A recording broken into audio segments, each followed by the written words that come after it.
In an environment where the search for connection and recognition often mixes with the desire to stand out and win admiration, a vital question arises. Why, even after putting in all the effort, do we sometimes face rejection in personal relationships? From the perspective of Stoic philosophy, we are offered another way to overcome this challenge. Imagine a scenario where your satisfaction and self-esteem do not depend on the recognition of others. Philosophers like Seneca and Epictetus show us that what really affects us is not rejection itself, but how we choose to react to it. Seneca expressed that what happens to us does not matter as much as our response to these events. This suggests that the key to overcoming the pain from rejection lies within ourselves. Thus, this message is addressed to those knights who feel lost in the quest for love and receive nothing in return. Stoic approach to relationships. Firstly, it's crucial not to insist. From the Stoic point of view, persistence in relationships, especially romantic ones, can be interpreted as a lack of self-discipline and misunderstanding of what is truly meaningful in life. Stoic philosophers such as Epictetus and Marcus Aurelius emphasize that efforts to win someone's love are not only futile, but also demonstrate an unhealthy dependency on others' recognition. Epictetus in his manual urges us to distinguish between what is within our power and what is not. Emotions and actions of other people are beyond our control. By insisting, we deviate from this key Stoic principle and place ourselves in a position of emotional vulnerability where our happiness and self-esteem depend on the reactions of others. On the other hand, Marcus Aurelius in his Meditations highlights the importance of inner strength and self-sufficiency. Insistence in relationships demonstrates a lack of these qualities, turning us, as you correctly noted, into prisoners of our emotions and distancing us from true Stoic values. Thus, from the Stoic perspective, the solution is not in insistence on relationships, but in cultivating inner strength and self-acceptance. By achieving this, we not only become more attractive as individuals, but also gain greater emotional resilience. Material gifts and attraction. Secondly, it's a deep misconception to believe that material gifts are an effective strategy for winning affection and recognition. Stoics, focused on virtue and self-control, teach us that true attraction and respect are not acquired through material gifts, but by cultivating character and personal integrity. Stoic philosophers like Seneca and Marcus Aurelius emphasize the importance of being authentic and possessing self-discipline. Seneca, in his letters to Lucilius, warns about the danger of seeking approval and happiness in external elements such as wealth or gifts. Instead, he suggests that true happiness and dignity stem from a life lived virtuously and sincerely. Trying to win someone over with gifts operates under the false assumption that our value and acceptance depend on external factors. This directly contradicts Stoic doctrine, which advocates for finding our inner worth, not in the perception or reactions of others. As Marcus Aurelius expressed in his Meditations, the happiness of your life depends upon the quality of your thoughts. Avoid flattery. Thirdly, avoiding flattery in the pursuit of affection and attention is seen as a misguided tactic that lacks authenticity and can be harmful to the cultivation of true and deep relationships.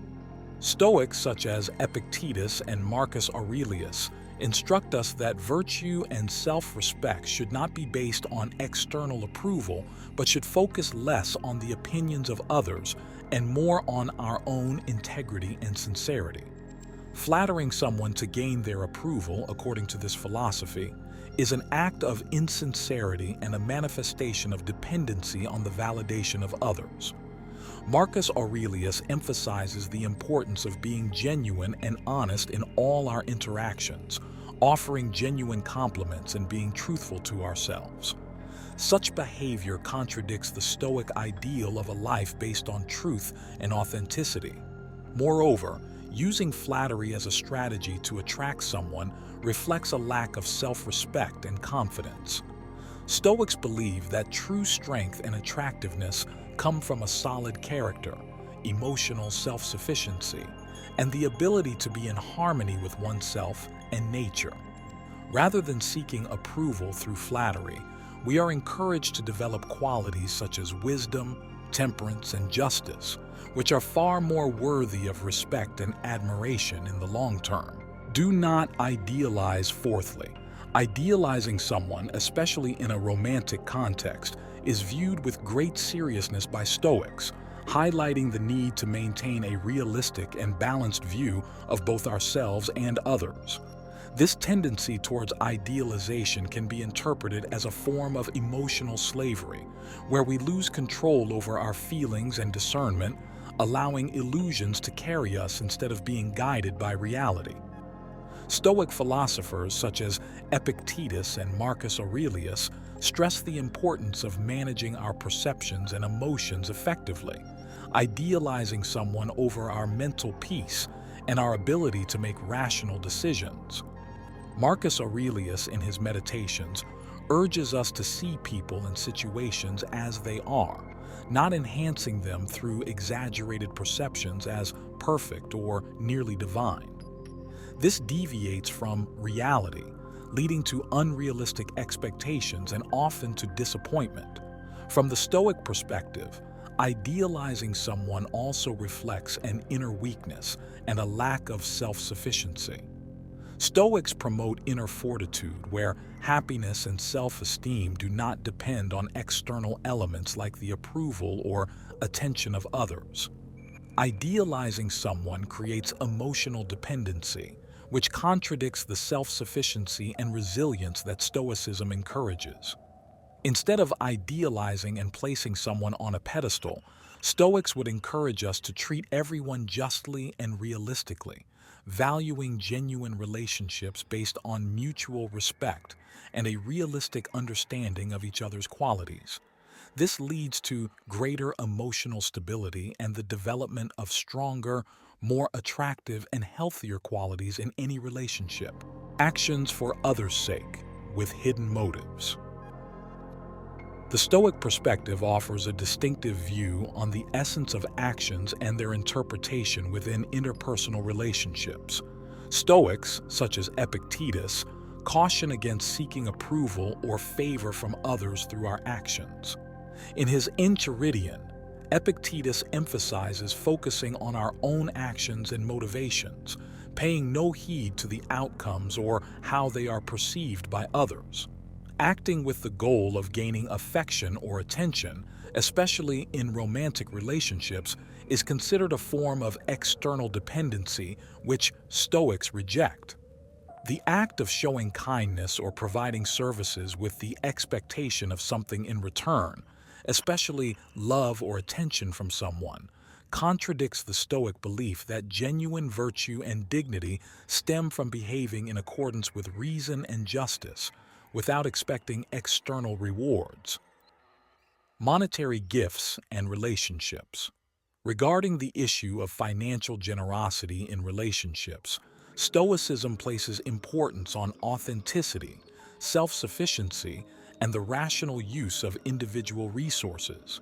Stoic philosophers like Epictetus and Marcus Aurelius teach that our actions and decisions should align with virtue and wisdom, not the pursuit of approval or affection through material means. Epictetus, in his discourses, highlights the significance of focusing on what is within our control and acting according to reason. Giving money in hopes of gaining affection or attention manifests a dependency and a misguided quest for external value, contradicting Stoic principles that advocate for finding inner worth rather than relying on others' perceptions or reactions. Avoid sentimentality. Contrary to the common belief that women are attracted to men who express their feelings and vulnerabilities, one should never display weakness to others. Deep down, it's understood that women do not find sensitive and gentle men appealing. They seek someone masculine and unlike themselves in all aspects. The notion that sensitivity or emotional expression inherently lacks attractiveness or is a sign of weakness does not align with Stoic teachings. Stoics assert that true strength includes managing our emotions, not merely suppressing or denying them. Furthermore, the idea that a person must behave in a certain way to be appealing to others contradicts Stoic teachings, which advocate for authenticity and self-respect in all situations. Availability and attraction. Being always available to a woman leads to being perceived as lacking character, experience, and options, indicating weakness and desperation. Women notice when a man is weak and desperate, and being always available can result in being seen as a friend rather than a masculine partner. Stoicism would advise acting with dignity and self-respect, establishing clear boundaries, or withdrawing from relationships that compromise our well-being. Stoicism does not necessarily mean avoiding friendship with someone we love unrequitedly, but managing the situation with self-awareness and self-control, focusing on what's best for our growth and well-being. Decisions about continuing or ending a friendship should be based on an honest assessment of the situation, not on what may be socially acceptable. Ultimately, Stoics teach us to face situations like the friend zone with self-control, authenticity, and a focus on what is healthy and respectful for ourselves, always acting with integrity. Thank you for watching this video. Consider sharing it with those who need to see it and express your opinion in the comments, as wisdom should be shared to flourish. Comment, "I am Stoic" if you've read this far. See you next time.